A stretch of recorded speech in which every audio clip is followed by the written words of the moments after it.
ಅರೆ ನೀನ್ ನೋಡಿಲ್ವಾ ಎಷ್ಟು ಮಾಂಸ ತಿಂದಿದ್ದೀನಿ. ಇದನ್ನ ನಾನು ಎಷ್ಟು ಕಷ್ಟಪಟ್ಟು ತಿಂದೆ. ನಂಗೆ ತುಂಬಾ ಸುಸ್ತಾಗ್ತಾ ಇದೆ. ನಾನೀಗ ರೆಸ್ಟ್ ತಗೋಬೇಕು. ಅಯ್ಯೋ ದೇವ್ರೆ, ಯಾಕಪ್ಪ ಈ ತರ ಗಂಡನ್ ಕೊಟ್ಟೆ? ಕೆಲ್ಸ ಮಾಡ್ಬೇಕಂದ್ರೆ ಬಚ್ಚಿಕ್ಕೋತಾನೆ, ತಿನ್ನಕ್ಕೆದ್ದೊಳ್ತಾನೆ. ಏನಪ್ಪಾ ಇದು? ಚತುರ ನರಿ ಮತ್ತು ಸೋಂಬೇರಿ ನರಿ. ಒಂದು ಕಾಡಲ್ಲಿ ಗಂಡ ಹೆಂಡತಿ ಆದ 2 ನರಿಗಳು ಜೀವಿಸ್ತಿದ್ವು. ಹೆಂಡತಿ ನರಿ ತುಂಬಾನೇ ಚತುರ ಮತ್ತು ಆಕ್ಟಿವ್ ಆಗಿರ್ತಿತ್ತು. ಆದ್ರೆ ಗಂಡ ನರಿ ತುಂಬಾ ಸೋಂಬೇರಿ. ಏನು ಅಂದ್ರೆ, ಎದ್ದೊಳ್ರಿ, ಎಷ್ಟೊತ್ತು ನಿದ್ದೆ ಮಾಡ್ತೀರಾ ನೀವು ಹಂಗಂತ ಎಬ್ಸುತ್ತೆ. ಆದ್ರೂ ಕೂಡ ಗಂಡ ನರಿ ಎದ್ದೊಳಕ್ಕಿಲ್ಲ. ಏನು ಅಂದ್ರೆ, ನಾವು ಆಹಾರ ಹುಡ್ಕೊಂಡ್ ಬೇರೆ ಹೋಗ್ಬೇಕು, ಎದ್ದೊಳ್ತೀರಾ ಇಲ್ವಾ? ಅರೆ ಏನು ಸೊಲ್ರಿ ನೀ? ಎದ್ಬಿಟ್ಟಂಗೆ ಸೋಂಬೇರಿಯಾಗಿ ಮಾತಾಡುತ್ತೆ. ನಾನೀಗ ರೆಸ್ಟ್ ತಗೋಬೇಕು. ನೋಡಿದ್ಯಾ ಎಷ್ಟು ಸುಸ್ತಾಗಿದೆ ಅಂತ. ಉಸಿರು ಕೂಡ ಆಡಕ್ಕಾಗ್ತಾ ಇಲ್ಲ. ಆದ್ರೆ ನೀವು ಬೆಳಕಿಂದ ನಿದ್ದೆ ಮಾಡ್ತಾನೆ ಇದ್ದೀರಾ, ಹೆಂಗ್ ಟಯರ್ಡ್ ಆಗಿರಕ್ ಸಾಧ್ಯ? ನಿದ್ದೆ ಮಾಡ್ತಾನೆ ನಾ ಇದ್ದೆ. ಅವಾಗ ನಂಗೆ ಒಂದು ಕನ್ಸು ಬಂತು. ಆ ಕನ್ಸಲ್ಲಿ 2 ಗಂಟೆ ನಾನು ಓಡ್ದೆ ಗೊತ್ತಾ? ಹಂಗಂತ ಹೇಳ್ಬಿಟ್ಟು ಮತ್ತೆ ಅದು ನಿದ್ದೆ ಮಾಡಕ್ ಶುರು ಮಾಡ್ಬಿಡುತ್ತೆ. ಪಾಪ ಹೆಂಡತಿ ನರಿ ಒಬ್ಳೆ ಬೇಟೆ ಆಡಕ್ಕೆ ಅಂತ ಹೋಗ್ತಾಳೆ.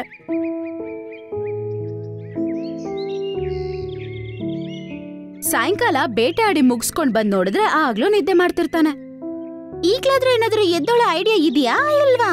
ನರಿ ಮೂಗಿಗೆ ಆ ಮಾಂಸದ ವಾಸನೆ ಹೋಗಿ ಸೇರಿದ ತಕ್ಷಣ ಎದ್ದು ಕುತ್ಕೊಳತ್ತೆ. ತಗೋಬಾ, ಎಲ್ಲಿದೆ ಮಾಂಸ? ತಗೋಬಾ. ಹಂಗಂತ ಹೇಳಿ ಹೆಂಡತಿ ನರಿ ಆ ಮಾಂಸನ ಬಿಸಾಕುತ್ತೆ. ಆಗ ಗಂಡ ಅದನ್ನ ಎತ್ಕೊಂಡು ತುಂಬಾ ರುಚಿಸಿ ತಿಂತಾ ಇದ್ದ. ವಾ, ಎಷ್ಟು ರುಚಿಯಾದ ಮಾಂಸ, ತುಂಬಾ ಚೆನ್ನಾಗಿದೆ. ತಿನ್ ಮುಗಿಸಿದ್ಮೇಲೆ ನರಿ ಹೇಳುತ್ತೆ, ಈಗ್ಲಾದ್ರೂ ಸ್ವಲ್ಪ ಎದ್ ನಡೀರಿ, ಬೆಳಕಿಂದ ನಿದ್ದೆ ಮಾಡ್ತಿದ್ದೀರಾ? ಅರೆ ನೀನ್ ನೋಡಿಲ್ವಾ ಎಷ್ಟು ಮಾಂಸ ತಿಂದಿದ್ದೀನಿ. ಇದನ್ನ ನಾನು ಎಷ್ಟು ಕಷ್ಟಪಟ್ಟು ತಿಂದೆ. ನಂಗೆ ತುಂಬಾ ಸುಸ್ತಾಗ್ತಾ ಇದೆ. ನಾನೀಗ ರೆಸ್ಟ್ ತಗೋಬೇಕು. ಹಂಗಂತೇಳಿ ಮತ್ತೆ ನಿದ್ದೆ ಮಾಡುತ್ತೆ. ಅಯ್ಯೋ ದೇವ್ರೆ, ಯಾಕಪ್ಪ ಈ ತರ ಗಂಡನ್ ಕೊಟ್ಟೆ? ಕೆಲ್ಸ ಮಾಡ್ಬೇಕಂದ್ರೆ ಬಚ್ಚಿಕ್ಕೋತಾನೆ, ತಿನ್ನಕ್ಕೆದ್ದೊಳ್ತಾನೆ. ಏನಪ್ಪಾ ಇದು? ಮಾರನೇ ದಿನ ಅವರಿಬ್ರು ನಿದ್ದೆ ಮಾಡ್ತಿರುವಾಗ ಮನೆಗೆ ಒಂದು ಕೋತಿ ಬಾಬಾ ಬರ್ತಾನೆ. ಭಿಕ್ಷಾನ್ ದೇಹಿ ದೇವಿ, ಭಿಕ್ಷಾನ್ ದೇಹಿ. ಅವರ ಶಬ್ದ ಕೇಳಿಸಿದ ತಕ್ಷಣ ಇಬ್ರು ನಿದ್ದೆಯಿಂದ ಎದ್ದೊಳ್ತಾರೆ. ಅರೆ, ನೀವು ಯಾರೋ ಸಿದ್ದಿ ಬಾಬಾ ತರ ಕಾಣಿಸ್ತಿದ್ದೀರಾ. ಬನ್ನಿ ಬಾಬಾ, ಬನ್ನಿ, ನಮ್ ಮನೆಗ್ ಬನ್ನಿ. ಕೋತಿ ಬಾಬಾನ ಮನೆ ಒಳಗಡೆ ಕರ್ಕೊಂಡ್ ಬರುತ್ತೆ. ಅವ್ರನ್ನ ಕೂರ್ಸ್ಬಿಟ್ಟು ಹೀಗನ್ನುತ್ತೆ, ಬಾಬಾ ನೀವು ಇಲ್ಲೇ ಕುತ್ಕೊಳ್ಳಿ, ತಿನ್ನಕ್ಕೆ ಏನಾದ್ರೂ ಆಹಾರ ತರ್ತೀನಿ. ಹಂಗಂತೇಳಿ ಆಹಾರ ಹುಡುಕೊಂಡ್ ಹೋಗ್ಬಿಡುತ್ತೆ. ಮನೇಲಿ ಕುತ್ಕೊಂಡಿರುವ ನರಿ ಕೋತಿ ಜೊತೆ ತುಂಬಾ ಮಾತುಗಳು ಹೇಳುತ್ತೆ. ಆಹಾರ ತರಕ್ಕಂತ ಹೋಗಿರುವ ಹೆಂಡತಿ ನರಿ ಸ್ವಲ್ಪ ತಲೆ ಹಣ್ಣುಗಳನ್ನ ತಗೊಂಡು ಬರುತ್ತೆ. ಇದು ತಿನ್ನಿ ಬಾಬಾ, ಖಂಡಿತ ನಿಮ್ಗಿದು ಇಷ್ಟ ಆಗುತ್ತೆ. ಏನಕ್ಕೆ ಇಷ್ಟ ಆಗಲ್ಲ? ಖಂಡಿತ ನಾನ್ ತಿಂತೀನಿ. ಹಂಗಂತೇಳಿ ಕೋತಿ ಬಾಬಾ ಅದನ್ನ ತಿನ್ನಕ್ಕೆ ಶುರು ಮಾಡ್ತಾನೆ. ಗಂಡ ನರಿ ತುಂಬಾನೇ ಅತಿ ಆಸೆಯಿಂದ ನೋಡ್ತಾ ಇರುತ್ತೆ. ಅದು ತಿಂದು ಮುಗಿಸಿದ ತಕ್ಷಣ ಕೋತಿ ಬಾಬಾ ಹತ್ರ ಹೀಗಂತ ಕೇಳುತ್ತೆ, ಒಳ್ಳೆ ಊಟವನ್ನ ದಾನ ಮಾಡಿದ್ರೆ ನನ್ನ ಪ್ರಾರ್ಥನೆಯಲ್ಲಿ ಯಾವಾಗ್ಲೂ ನಿಮ್ಮನ್ನ ನೆನ್ಪಲ್ಲಿಡ್ಕೋತೀನಿ. ನಾನೀಗ ಹೋಗ್ತೀನಿ. ಅರೆ ಏನಕ್ಕೆ ಇಷ್ಟು ಬೇಗ ಹೋಗ್ತೀರಾ? ನೀವು ತುಂಬಾ ಶಕ್ತಿಶಾಲಿ ಅನ್ಸುತ್ತೆ. ನಮ್ಗೆ ಏನು ಕೊಡದೆ ಹೋಗ್ಬಿಟ್ರೆ ಹೇಗೆ? ಯಾವ್ದಾದ್ರು ಒಳ್ಳೆ ವರವನ್ನು ಕೊಡಿ. ಸರಿ ಕೇಳಿ, ನಿಮ್ಗೆ ಏನ್ ವರ ಬೇಕು? ನಂಗೇನಂದ್ರೆ ಜೀವನ ಪೂರ್ತಿ ನಾನು ಯಾವುದೇ ಕೆಲಸವನ್ನ ಮಾಡಬಾರ್ದು ಅಷ್ಟೇ. ಮನೇಲಿ ಕುತ್ಕೊಂಡು ಚೆನ್ನಾಗಿ ತಿನ್ಬೇಕು, ಮಾಂಸ ಎಲ್ಲ ಕಮ್ಮಿನೇ ಆಗ್ಬಾರ್ದು. ಸರಿ, ನಾನು ನಿಂಗೆ ವರವನ್ನ ಕೊಡ್ತೀನಿ. ನಿನ್ನ ಈ ಇಚ್ಛೆ ಬೇಗ ಪೂರ್ತಿ ಆಗುತ್ತೆ. ನಾನೀಗ ಹೋಗ್ತೀನಿ. ಹಂಗಂತೇಳಿ ಬಾಬಾ ಅಲ್ಲಿಂದ ಹೋಗ್ಬಿಡ್ತಾನೆ. ಬಾಬಾ ಹೋಗಿದ ತಕ್ಷಣ ಸ್ವಲ್ಪ ತಲೆ ಅಲ್ಲಿ ಗಾಳಿ ಬರುತ್ತೆ. ಆ ಗಾಳಿಯಲ್ಲಿ ಒಂದು ರಾಕ್ಷಸ ಕರಡಿ ಒಂದು ಪ್ರತ್ಯಕ್ಷ ಆಗುತ್ತೆ. ಕಬಡ್ಡಿ, ಯಮರಾಜನ ನನ್ನ ಹತ್ರ ಬಂದಿದ್ದಾನೆ. ನಾನು ಯಮರಾಜನಲ್ಲ, ಕೋತಿ ಬಾಬನ ವರವನ್ನ ನಾನು ಪೂರ್ತಿ ಮಾಡಲು ಬಂದಿದ್ದೇನೆ. ಇನ್ಮುಂದೆ ನೀವು ಯಾವುದೇ ಕೆಲಸ ಮಾಡಬೇಕಾಗಿಲ್ಲ. ನಿಮ್ಮ ಎಲ್ಲ ಕೆಲಸವನ್ನ ನಾನು ಮಾಡ್ತೀನಿ. ಅರೆ ವಾ, ಈಗ ತುಂಬಾ ಚೆನ್ನಾಗಿರುತ್ತೆ. ಆದರೆ ಒಂದು ಷರತ್ತು, ಒಂದು ಕೆಲಸ ಮುಗಿದ್ಮೇಲೆ ಆದಷ್ಟು ಬೇಗ ಇನ್ನೊಂದು ಕೆಲಸವನ್ನ ನನ್ನ ಹತ್ರ ಹೇಳಬೇಕು. ನಿನ್ನ ಹತ್ರ ಯಾವುದೇ ರೀತಿ ಕೆಲಸ ಇಲ್ಲ ಅಂದ್ರೆ ನಿನ್ನ ಹೊಡೆದು ನಾ ಬಿಸಾಕ್ಬಿಡ್ತೀನಿ. ಏನಂದ್ರೆ ಇದರಿಂದ ಏನು ಸಮಸ್ಯೆ ಬಂದ್ಬಿಡಲ್ಲ ಅಲ್ವಾ? ಅರೆ ನೀನ್ ಹೆದರ್ಬೇಡಪ್ಪ, ನಾ ಯಾವ್ದಾದ್ರು ಕೆಲಸ ಕೊಡ್ತಾನೆ ಇರ್ತೀನಿ. ಹಂಗಂತ ಹೇಳಿ ರಾಕ್ಷಸನ ಹತ್ರ ನರಿ ಹೀಗನ್ನುತ್ತೆ. ಹೋಗು, ಹೋಗಿ ಸಿಂಹದ ತಾಜಾ ಮಾಂಸವನ್ನ ತಗೋಬಾ, ಫ್ರೆಶ್ ಮಾಂಸ. ಅದು ಕೇಳಿದ ತಕ್ಷಣ ರಾಕ್ಷಸ ಮಾಯ ಆಗ್ತಾನೆ. ಸ್ವಲ್ಪತ್ತಲ್ಲೇ ಹುಲಿ ಮಾಂಸವನ್ನು ಜಾಸ್ತಿ ತಗೊಂಡು ಅಲ್ಲಿಗೆ ಬರ್ತಾನೆ. ಅರೆ ವಾ, ಪರಿಮಳದಲ್ಲೇ ತಾಜಾ ಮಾಂಸ ಅಂತ ನಂಗೆ ಗೊತ್ತಾಗ್ತಾ ಇದೆ. ಇದನ್ನ ತಿನ್ನೋಕ್ಕಿಂತ ಮುಂಚೆ ನಂಗೆ ಇನ್ನೊಂದು ಕೆಲಸ ಹೇಳಿ, ಇಲ್ಲಾಂದ್ರೆ ಏನಾಗತ್ತೆ ಅಂತ ಗೊತ್ತು ತಾನೆ? ಅರೆ ಅರೆ, ಹಾ ಹೇಳ್ತೀನಿ. ಒಂದ್ ಕೆಲಸ ಮಾಡು. ನಂಗೆ ಈ ಕಾಡಲ್ಲಿ 3 ಶತ್ರುಗಳಿದ್ದಾರೆ. ಆನೆ, ಜಿಂಕೆ, ಕತ್ತೆ, ಕಿರುಬ. ಅವ್ರಿಗೆ ಎಷ್ಟು ಕಷ್ಟ ಕೊಡ್ಬೇಕಂದ್ರೆ ಅವ್ರ ಅಮ್ಮ ಅಪ್ಪಲ ನೆನಪಾಗಬೇಕು. ಹಂಗಂತೇಳಿ ಅವನು ಅಲ್ಲಿಂದ ಮಾಯ ಆಗ್ತಾನೆ. 2 ನರಿಗಳು ಕುತ್ಕೊಂಡು ತುಂಬಾ ಎಂಜಾಯ್ ಮಾಡಿ ತಿಂತಾ ಇರುತ್ತೆ.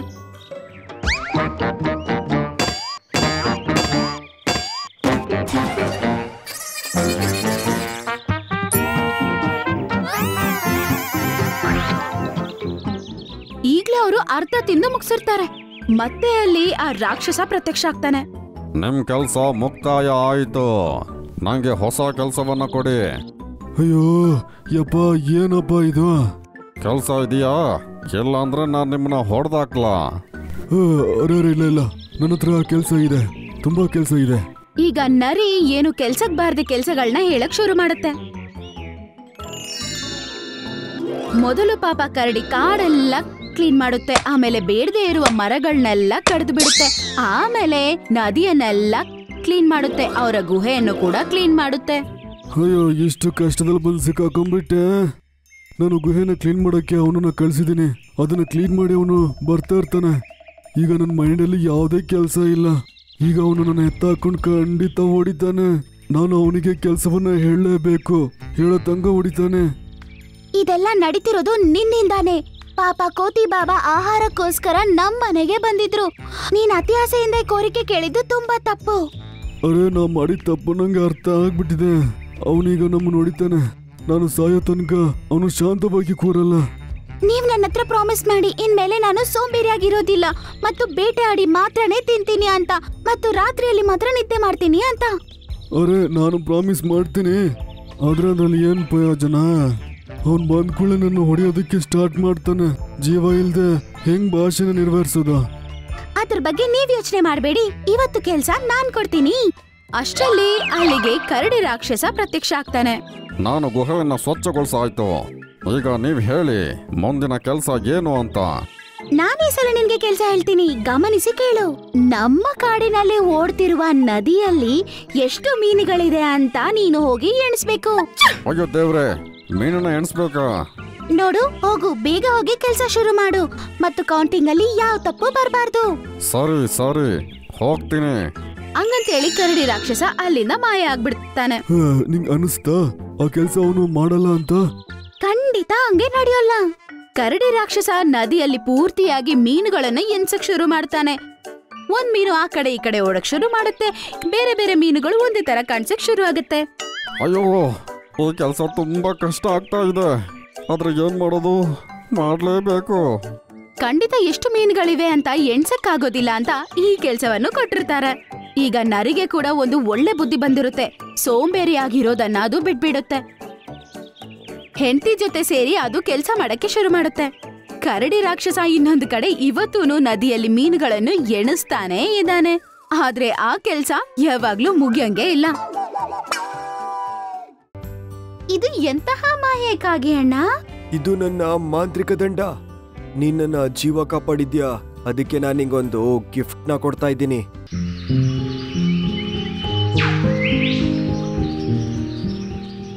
ಒಂದಿನ ನಾನು ಕಾಡ್ ಸುತ್ತಾಕೊಂಬರೋಣ ಅಂತ ಹೇಳಿ ಗೋಲ್ಡಿ ಪಕ್ಷಿ ಜೊತೆ ಹೋಗಿದ್ದೆ.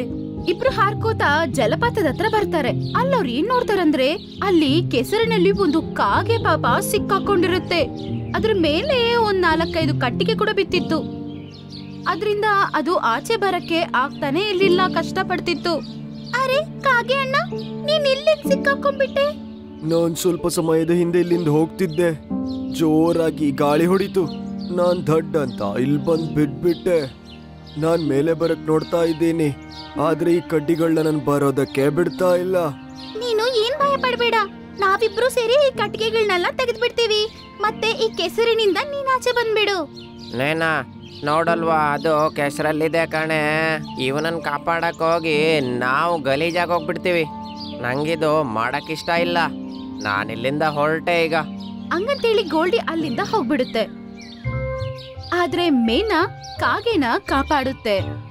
ಅದು ಅದರ ಬಾಯಿಂದ ಒಂದೊಂದ್ ಕಟ್ಟಿಗೆಗಳನ್ನ ಎತ್ಕೊಂಡು ಇನ್ನೊಂದ್ ಕಡೆ ಎತ್ಕೊಂಡೋಗಿ ಬೀಸಾಕಿ ಇನ್ನೊಂದು ಕಟ್ಟಿಗೆನ ಎತ್ಕೊಂಡು ಹೋಗಕ್ಕೆ ಬರ್ತಿತ್ತು. ಆ ಕಟ್ಟಿಗೆಗಳನ್ನ ತೆಗೆಯೋದಕ್ಕೆ ತುಂಬಾನೇ ಸಮಯ ಆಗ್ಬಿಡುತ್ತೆ. ಆದ್ರೂ ಮೈನಾ ಮುಖ ಸಿಂಡ್ರಿಸ್ಕೋದೆ ಸಹಾಯ ಮಾಡುತ್ತೆ. ಆಮೇಲೆ ಅದರ ಮುಖ, ಅದರ ರೆಕ್ಕೆಗಳಲ್ಲಿ ಕೆಸರು ಅಂಟ್ಕೊಂಡಿತ್ತು. ಕಾಗೆ ಅಣ್ಣ, ಈಗ ಆಚೆ ಬರೋದಕ್ಕೆ ಪ್ರಯತ್ನ ಪಡಿ. ಅದರ ಮಾತ್ ಕೇಳಿ ಕಾಗೆ ಕೂಡ ಆಚೆ ಬರೋದಕ್ಕೆ ಟ್ರೈ ಮಾಡುತ್ತೆ. ಕೊನೆಗೆ ಕೆಸರಿನಿಂದ ಆಚೆ ಬಂದ್ಬಿಡುತ್ತೆ. ಅದನ್ನ ನೋಡಿ ಮೇನಾ ಸಂತೋಷ ಪಡ್ತಾ ಮತ್ತೆ ಕಾಗೆ ಕೂಡ ಸಂತೋಷ ಪಡ್ತಾ ಈಗ ಅನ್ನುತ್ತೆ, ಮೇನಾ, ನನ್ನ ಕಾಪಾಡೋದಕ್ಕೆ ನೀನು ತುಂಬಾ ಕಷ್ಟಪಟ್ಟೆ. ಇದ್ರಿಂದ ನಿನ್ ಮುಖನೂ ಗಲೀಜಾಗೋಯ್ತು, ಆದ್ರೂ ನೀನು ಬಿಟ್ಟಿಲ್ಲ. ತುಂಬಾ ಥ್ಯಾಂಕ್ಸ್ ನಿನಗೆ. ಏನ್ ಪರವಾಗಿಲ್ಲ ಅಣ್ಣ, ಈಗ ಜಲಪಾತದಲ್ಲೋಗಿ ಈ ಕೆಸರೆಲ್ಲ ನಾವು ತೊಳ್ಕೊಳ್ಳೋಣ. ಅದು ಬೇಕಂತಿಲ್ಲ, ನೀನು ನನ್ ಜೊತೆ ಬಾ. ಅದರ ಮಾತ್ ಕೇಳಿ ಮೈನಾ ಅದ್ರ ಜೊತೆ ಹೋಗುತ್ತೆ. ಕಾಗೆ ಮೈನಾನ ಒಂದು ಗುಹೆ ಒಳಗಡೆ ಕರ್ಕೊಂಡೋಗುತ್ತೆ. ಆ ಗುಹೆಯಲ್ಲಿ ಇಟ್ಟಿರುವ ಅದರ ಕಟ್ಟಿಗೆಯನ್ನು ಆ ಕಾಗೆ ತಗೊಳುತ್ತೆ. ಮೈನಾ ಮೇಲೆ ಅದು ಆ ಮಾಯೆಯನ್ನು ಮಾಡುತ್ತೆ. ಮತ್ತೆ ಈಗ ಅದ್ರ ಮೇಲೆ ಮಾಡ್ಕೊಳ್ಳುತ್ತೆ. ಇಬ್ಬರ ಶರೀರದ ಮೇಲೆ ಅಂಟ್ಕೊಂಡಿರುವ ಕೆಸರು ಎಲ್ಲಾನು ಮಾಯ ಆಗ್ಬಿಡುತ್ತೆ. ಮೈನಾ ಶಾಕ್ ಆಗ್ಬಿಡುತ್ತೆ. ಇದು ಎಂತಹ ಮಾಯೆ ಕಾಗೆ ಅಣ್ಣ? ಇದು ನನ್ನ ಮಾಂತ್ರಿಕ ದಂಡ. ನೀನ್ ನನ್ನ ಜೀವ ಕಾಪಾಡಿದ್ಯಾ, ಅದಕ್ಕೆ ನಾನು ನಿಂಗೊಂದು ಗಿಫ್ಟ್ ನ ಕೊಡ್ತಾ ಇದ್ದೀನಿ. ನನ್ನ ಕಾಪಾಡ್ತಾ ನಿನ್ನ ಬಾಯಿ ಮಣ್ಣಾಗಿತ್ತಲ್ವಾ, ಅದನ್ನ ನಾನೀಗ ಮಾಂತ್ರಿಕ ಕೊಕ್ಕಾಗಿ ಮಾಡಿಬಿಡ್ತೀನಿ. ಹಂಗಂತೇಳಿ ಇನ್ನೊಂದ್ಸಲ ಮತ್ತೆ ಮೇನಾ ಮೇಲೆ ಆ ಮಾಯೆಯನ್ನ ಮಾಡುತ್ತೆ. ಅದರ ಬಾಯಿ ಬಂಗಾರದ ಬಾಯಿಯಂತೆ ಬದಲಾಗ್ಬಿಡುತ್ತೆ. ಈ ನಿನ್ನ ಮಾಂತ್ರಿಕ ಕೊಕ್ಕಿಗ ಬೇರೆ ಹಕ್ಕಿಗಳನ್ನ ಸಹಾಯ ಮಾಡಕ್ಕೆ ಇದು ಹೆಲ್ಪ್ ಆಗುತ್ತೆ. ನೀನು ಯಾವ ಹಕ್ಕಿಯನ್ನು ಈ ಕೊಕ್ಕಿನಿಂದ ಮುಟ್ತೀಯೋ ಅವರ ಗಾಯ, ನೋವು ಎಲ್ಲ ಒಂದೇ ಸೆಕೆಂಡ್ ಅಲ್ಲಿ ಮಾಯ ಆಗೋಗುತ್ತೆ. ಅರೆ ವಾ, ತುಂಬಾ ಧನ್ಯವಾದ ಅಣ್ಣ. ಒಂದ್ ವೇಳೆ ಇದು ನಿಜವಾಗ್ಲೂ ನನ್ ಕೈಲಿ ಸಾಧ್ಯ ಆದ್ರೆ ಕಾಡಲ್ಲಿರುವ ಎಲ್ಲಾ ಜಂತುಗಳಿಗೂ ಸಹಾಯ ಮಾಡೋದಕ್ಕೆ ನಾನು ಪ್ರಯತ್ನ ಪಡ್ತೀನಿ. ಹಂಗಂತೇಳಿ ಮೇನಾ ಅಲ್ಲಿಂದ ಹೋಗ್ಬಿಡುತ್ತೆ. ಆಮೇಲೆ ಅದರ ಗೂಡಿಗೆ ಅದು ವಾಪಸ್ ಬಂದ್ಬಿಡುತ್ತೆ. ಮಾರನೇ ದಿನ ಬೆಳಗ್ಗೆ ಮೇನಾಗೆ ಯಾರೋ ಅಳ್ತಾ ಇರೋ ಶಬ್ದ ಕೇಳಿಸುತ್ತೆ. ಆ ಶಬ್ದ ಪಕ್ಕದಲ್ಲಿರುವ ಗೂಡಿನಿಂದ ಬರ್ತಾ ಇತ್ತು. ಆ ಶಬ್ದ ಕೇಳಿಸ್ಕೊಂಡು ಮೇನಾ ಆ ಗೂಡೊಳಗಡೆ ಹೋಗುತ್ತೆ. ಅಲ್ಲದೇನ್ ನೋಡುತ್ತಂದ್ರೆ ಆ ಚಿಕ್ಕ ಪಕ್ಷಿಯ ರೆಕ್ಕೆಗಳಲ್ಲಿ ಪೆಟ್ಟಾಗಿರುತ್ತೆ. ಮತ್ತೆ ನೋವಿನಿಂದ ಅದು ಅಳ್ತಾ ಇರುತ್ತೆ. ಅದನ್ನ ನೋಡಿ ಅಮ್ಮ ಪಕ್ಷಿ ತುಂಬಾ ಬೇಜಾರಾಗಿತ್ತು. ಮಗು, ಸ್ವಲ್ಪ ಅಡ್ಜಸ್ಟ್ ಮಾಡ್ಕೊ ಮಗು. ನಾನು ಕಪ್ಪು ಕಾಡಿಗೆ ಹೋಗ್ ಬರ್ತೀನಿ. ಅಲ್ಲಿಂದ ನೀಲಿ ಬಣ್ಣದ ಹೂವನ ತಗೊಂಡ್ಬರ್ತೀನಿ. ಅದ್ರಿಂದ ನಿನ್ನ ರೆಕ್ಕೆಯಲ್ಲಿರುವ ನೋವು ಮಾಯ ಆಗ್ಬಿಡುತ್ತೆ. ಆದ್ರೆ ಆ ಕಪ್ಪು ಬೆಟ್ಟ ತುಂಬಾ ದೂರದಲ್ಲಿದೆ ಅಲ್ವಾ, ಅಲ್ಲಿಂದವರೆಗೂ ಈ ನೋವನ್ನ ಹೆಂಗ್ ತಡ್ಕೊಳ್ಳುತ್ತೆ? ಏನ್ ಮಾಡೋದು ಮೇನಾ ಮಗು, ಅದನ್ ಬಿಟ್ರೆ ಬೇರೆ ದಾರಿ ಇಲ್ಲ. ನಾನು ಈಗ್ಲೇ ಹೋಗ್ತಿದ್ದೀನಿ. ಒಂದ್ಸಲ ನನ್ನನ್ನ ಪ್ರಯತ್ನ ಮಾಡಕ್ ಬಿಡಿ. ಹಂಗಂತೇಳಿ ಮೇನಾ ಮೆತ್ತಗೆ ಅದರ ಬಾಯಿಂದ ರೆಕ್ಕೆಯನ್ನು ಮುಟ್ಟುತ್ತೆ. ಹಂಗ್ ಮಾಡ್ತಿದ್ದಂಗ್ಲೆ ಅದ್ರ ಪೆಟ್ಟು ಮಾಯ ಆಗ್ಬಿಡುತ್ತೆ. ಮತ್ತೆ ನೋವು ಮಾಯ ಆಗ್ಬಿಡುತ್ತೆ. ಅದು ಸಂತೋಷದಿಂದ ಎಗರ್ತಾ ಇರುತ್ತೆ. ಅರೆ ಅಮ್ಮ, ನಾನು ಇವಾಗ ಆರಾಮಾಗಿದ್ದೀನಮ್ಮ. ನನಗೆ ಏನೂ ನೋವಿಲ್ಲ ಅಮ್ಮ ಈಗ. ತುಂಬಾ ಧನ್ಯವಾದ ಮೇನಾ. ನೀನಿಲ್ಲ ಅಂದ್ರೆ ಇದು ಯಾವಾಗ ಸರಿ ಆಗ್ತಿತ್ತೋ ಗೊತ್ತಿಲ್ಲ. ಈ ಕಾಡಲ್ಲಿರುವ ಎಲ್ಲಾ ಪಕ್ಷಿಗಳಿಗಿಂತ ನೀನ್ ತುಂಬಾ ಒಳ್ಳೆ ಪಕ್ಷಿ. ಚಿಂತೆ ಇಲ್ಲ. ಏನಾದ್ರೂ ಸಹಾಯ ಬೇಕಂದ್ರೆ ಜ್ಞಾಪಕ ಇಟ್ಕೊಳ್ಳಿ ನನ್ನ. ಹಂಗಂತೇಳಿ ಮೇನಾ ಸಂತೋಷದಿಂದ ಅದರ ಗೂಡಿಗೆ ವಾಪಸ್ ಹೋಗ್ಬಿಡುತ್ತೆ. ಸಾಯಂಕಾಲದ ಸಮಯ ಅದರ ಗೂಡಿಗೆ ಒಂದು ಗಿಣಿ ಬರುತ್ತೆ. ಮೇನಾ, ನೀನಿನ್ನ ಮಾಂತ್ರಿಕ ಕೊಕ್ಕಿನಿಂದ ಎಲ್ಲಾ ನೋವು ಮಾಯ ಮಾಡ್ತೀಯಂತೆ. ನಾನ್ ಪ್ರಯತ್ನ ಮಾಡ್ತೀನಿ. ಯಾರಿಗೆ ಪೆಟ್ಟಾಗಿದೆ ಹೇಳ್ತೀಯಾ? ನನ್ನೊಟ್ಟಿಗೆ ಬರ್ತೀಯಾ? ಅದನ್ ಕೇಳಿ ಮೀನಾ ಅದರ ಜೊತೆ ಹೋಗುತ್ತೆ. ಅಲ್ಲಿ ಗಿಳಿಯ ಸಹೋದರನ ಕಾಲಿಗೆ ಏಟಾಗಿರುತ್ತೆ. ಅದರಿಂದ ಅದು ನೋವಿನಿಂದ ನರಳಾಡ್ತಿರುತ್ತೆ. ನಾನು ಈಗ್ಲೇ ಅದನ್ನ ಸರಿ ಮಾಡೋದಕ್ಕೆ ಪ್ರಯತ್ನ ಪಡ್ತೀನಿ. ಹಂಗಂತೇಳಿ ಮೇನಾ ಅದರ ಕಾಲನ್ನು ಮುಟ್ಟುತ್ತೆ. ಅದರ ಗಾಯ ಕೂಡ ಮಾಯ ಆಗ್ಬಿಡ್ತು. ಮತ್ತೆ ಅದು ಎದ್ ನಿಂತ್ಕೊಳ್ಳುತ್ತೆ. ಇಬ್ರು ಸೇರಿ ಮೇನಾಗೆ ಧನ್ಯವಾದ ಹೇಳ್ತಾರೆ. ಮೇನಾ ಕೂಡ ಸಂತೋಷ ಪಡ್ತಾ ಅದರ ಗೂಡಿಗೆ ವಾಪಸ್ ಹೋಗ್ಬಿಡುತ್ತೆ. ಮತ್ತೆ ಈ ಮಾತು ಕಾಡಲ್ಲೆಲ್ಲರಿಗೂ ಗೊತ್ತಾಗ್ಬಿಡುತ್ತೆ. ಕೊನೆಗೆ ಗೋಲ್ಡಿಯ ಕಿವಿಗೂ ಹೋಗಿ ಸೇರುತ್ತೆ. ಮಾಂತ್ರಿಕ ಕೊಕ್ಕ, ಸುಮ್ಮನೆ ಇದು ಅದು ನಿಜಾನೇ ಆಗಿದ್ರೆ ಏನು ತಗೊಳ್ಳದೆ ಯಾಕೆ ಅವಳು ಸಹಾಯ ಮಾಡ್ತಾಳೆ ಬೇರೆಯವರಿಗೆ? ನೋಡ್ತೀನಿ ಈಗ ಮೊದಲು ಹೋಗಿ. ಅಂಗದ್ ಯೋಚನೆ ಮಾಡಿ ಅದ್ರ ಹತ್ರ ಇರುವ ಕತ್ತಿಯನ್ನು ತಗೊಂಡು ಅದರ ಬೆರ್ಲಿನ ಮಧ್ಯೆ ಇಟ್ಕೊಳ್ಳುತ್ತೆ. ಮೇನಾನ ಗೂಡಿನ ಕಡೆಗೆ ಹೋಗುತ್ತೆ. ಮೇನಾ ಅದ್ರ ಹತ್ರ ಚಾಕುನ ನೋಡಿ ಭಯ ಪಡುತ್ತೆ. ಈ ಚಾಕು ನೀನು ಏನಕ್ಕೆ ಎತ್ಕೊಂಡ್ಬಂದೆ ಗೋಲ್ಡಿ? ಎಲ್ರಿಗೆ ಹೆಲ್ಪ್ ಮಾಡಿದ್ದು ಜಾಸ್ತಿ ಆಯ್ತು.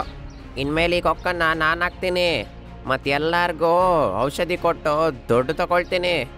ಹಂಗಂತೇಳಿ ಮೇನನ ಬಾಯನ್ನ ಅದು ಕಟ್ ಮಾಡ್ಬಿಡುತ್ತೆ. ಮತ್ತೆ ಮೇನನ ಬಾಯಿ ಕೆಳಗಡೆ ಬಿದ್ಬಿಡುತ್ತೆ.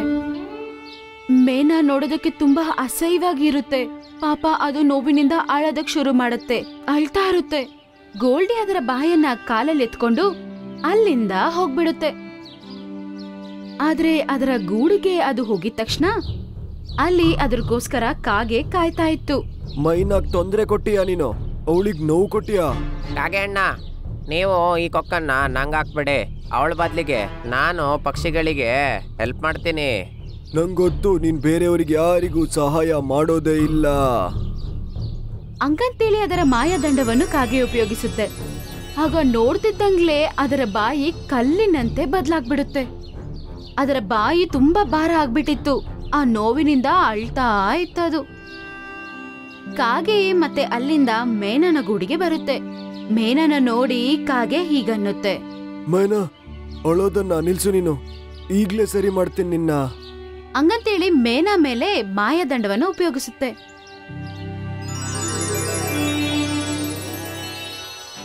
ಆಗ ಅದರ ಬಾಯಿ ಮತ್ತೆ ವಾಪಸ್ ಬಂದ್ಬಿಡುತ್ತೆ. ಅದನ್ನ ನೋಡಿ ಮೇನಾ ಸಂತೋಷದಿಂದ ಎಗರ್ತಾ ಇರುತ್ತೆ. ಮತ್ತೆ ಕಾಗೆ ಅಲ್ಲಿಂದ ವಾಪಸ್ ಹೋಗ್ಬಿಡುತ್ತೆ. ಪಾಪ ಮೇನನ ಮನಸ್ಸು ತುಂಬಾ ಒಳ್ಳೆಯದು. ಅದು ಅಲ್ಲಿಂದ ಗೋಲ್ಡಿಯ ಕಾಡಿಗೆ ಹೋಗುತ್ತೆ. ಅದರ ಬಾಯನ್ನು ಅದು ಸರಿ ಮಾಡ್ಬಿಡುತ್ತೆ. ಇದನ್ನ ಬೇರೆ ಪಕ್ಷಿಗಳು ಎಲ್ಲ ನೋಡುತ್ತೆ. ಮತ್ತೆ ಅದನ್ನ ಹೊಗಳಕ್ ಶುರು ಮಾಡ್ತವೆ. ಗೋಲ್ಡಿ ಕೂಡ ಮೇನಾ ಹತ್ರ ಕ್ಷಮಿಸು ಅಂತ ಕೇಳ್ಕೊಡುತ್ತೆ. ಮತ್ತೆ ಮೇನಾ ತುಂಬಾ ಸಂತೋಷದಿಂದ ಅದರ ಕೂಡಿಗೆ ವಾಪಸ್ ಹೋಗ್ಬಿಡುತ್ತೆ.